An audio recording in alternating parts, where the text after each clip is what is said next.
Realmente nos complejizan a nosotros como profesionales.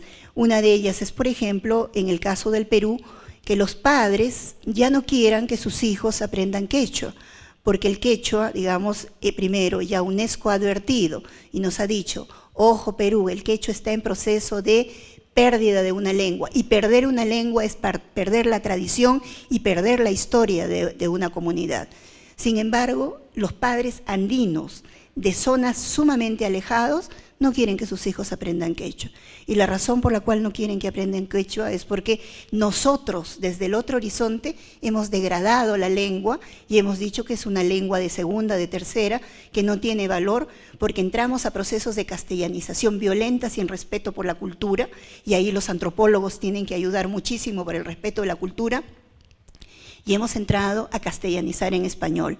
Entonces, ¿para qué van a perder tiempo hablando quechua si lo van a hacer en español? Y se está produciendo un semilingüismo que no hablan ni bien el español ni hablan bien el quechua. Y estamos a nivel cognitivo degradando las posibilidades de un niño que si se maneja en su lengua materna tiene las mismas posibilidades de desarrollo que un niño de cualquier parte del planeta Tierra, del mundo desarrollado.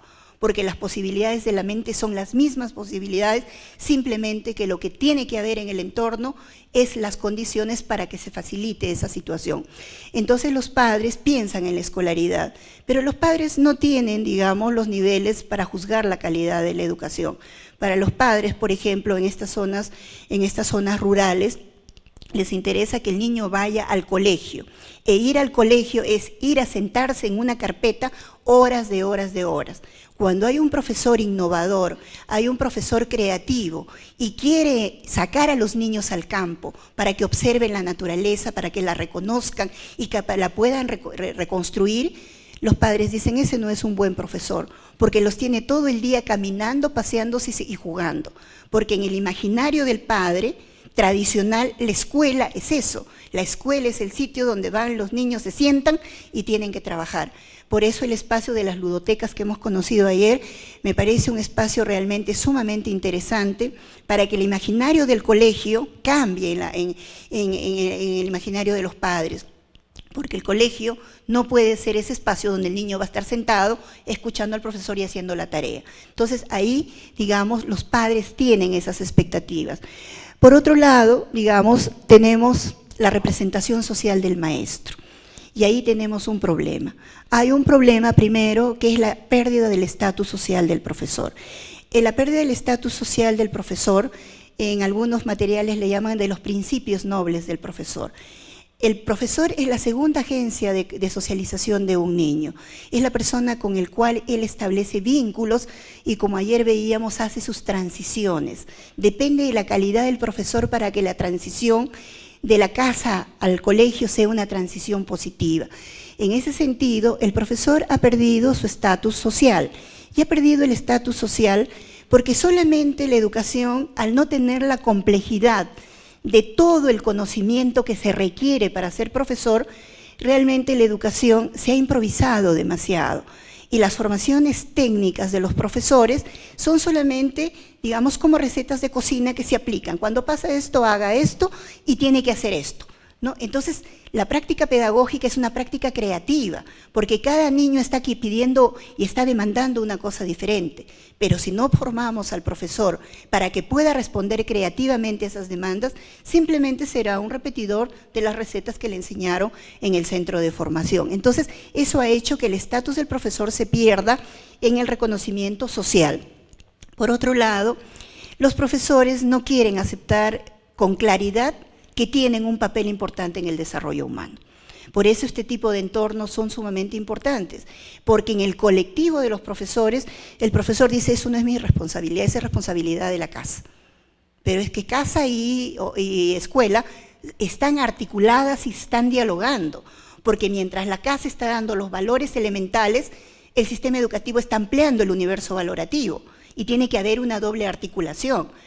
El profesor no quiere asumir esa responsabilidad. Yo tengo la responsabilidad de ser profesor de matemáticas, de lenguaje o del contenido que tenga, o yo soy el profesor de inicial y yo no tengo que ver con la primaria. Entonces uno dice, bueno, ¿ahí qué pasa? Está pasando de que la tarea está tan compleja que yo no me quiero comprometer con ese lío, ¿no? Entonces ese ya es un lío muy mayor que yo no quiero comprometerme. Y eso ha llevado a que básicamente el planteamiento del discurso pedagógico se centre más en lo sociocognitivo. Entonces es mirar la sociedad, es mirar si el niño tiene o no tiene. Primero, por ejemplo, lo sociocognitivo está centrado. Viene de una zona urbano popular, por lo tanto este niño no tiene tantas posibilidades. ¿No? O los profesores dicen, qué pena, yo estoy trabajando en una zona de tanta pobreza que no puedo hacer absolutamente nada porque las condiciones de las cuales viene el niño no tiene buena alimentación, no tiene nutrición, no tiene ni un baño para poder haber hecho el control de los esfínteres. Entonces yo realmente, qué pena, yo no puedo trabajar demasiado con ese niño, tengo pocas posibilidades. Si yo tuviera un entorno diferente, si yo tuviera computadoras, si yo tuviera bibliotecas, si yo tuviera tales cosas, entonces sí podría ser. Cuando uno dice, un profesor que es profesor en cualquier entorno puede dar una educación de calidad. Y eso tiene que ver justamente con la reflexión de lo que es la educación, de lo que es la tarea pedagógica y de lo que son los significados y los roles en este proceso del desarrollo humano. El talento tenemos, digamos, ahí nuevas consideraciones. A mí personalmente, como psicóloga, el término talento está asociado a un nivel de coeficiente de inteligencia que no todas las personas llegan. Entonces, cuando se habla del talento, yo prefiero más bien, en términos de profesores, hablar de competencias y de expertise. O sea, de si es una persona que maneja lo que tiene que manejar con niveles de eficiencia y de calidad para que ese proceso se dé. Hablar de talento para mí tiene la connotación, cuando hablo del talento hablo de Mozart, hablo de Beethoven, hablo de Einstein, ¿no? Entonces hablar del talento humano como que todos tenemos talento humano, eso me va un poquito, me suena un poquito difícil aceptarlo. Pero hay nuevas consideraciones. Primero, que todo el mundo asume que nosotros tenemos la posibilidad de ser talentos. O sea, todos. No hay absolutamente nadie que no pueda hacer talento. Pero el talento va a depender de factores y va a ser un interjuego probabilístico. O sea, es decir, nosotros no estamos predeterminados, somos una probabilidad.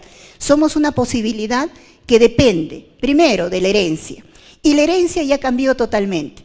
La herencia que de padres altos iban a salir hijos altos, de padres bonitos iban a salir hijos lindos, esa visión ya cambió. La herencia, ya conocemos el código genético. Dentro del código genético estamos viendo que hay paquetes modulares y que esa modularidad es la que da la posibilidad del desarrollo. Por otro lado, tenemos el ambiente.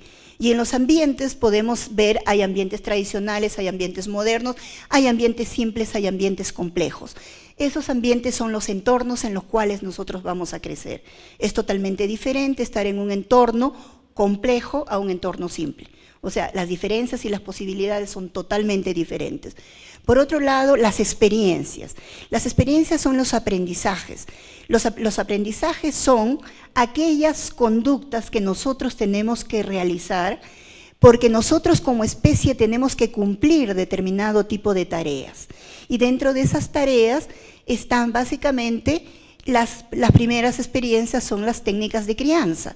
Las técnicas de crianza son prácticas que las madres hacen naturalmente, que están vinculadas con los aprendizajes que los niños tengan que hacer. El hablar, el caminar, están vinculados a las técnicas de crianza, el control de los esfínteres, están vinculados a las técnicas de crianza. Y por otro lado está el lenguaje y su simbolización. En el lenguaje y la simbolización, por ejemplo, tenemos todo un problema. Generalmente hablamos con las normas estándares llamadas cultas, entre comillas. Sin embargo, por ejemplo, el español en mi país tiene 8 variantes dialectales del español, o sea, hay 8 formas de hablar español diferente.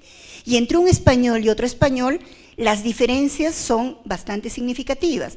Lo que hace que el procesamiento cognitivo, cuando me están hablando en español, por ejemplo, para un niño de Pucallpa, que es una zona de selva, tiene una zona de quechua que lo ha influido, tiene una pérdida en la memoria semántica de, digamos, el 25%.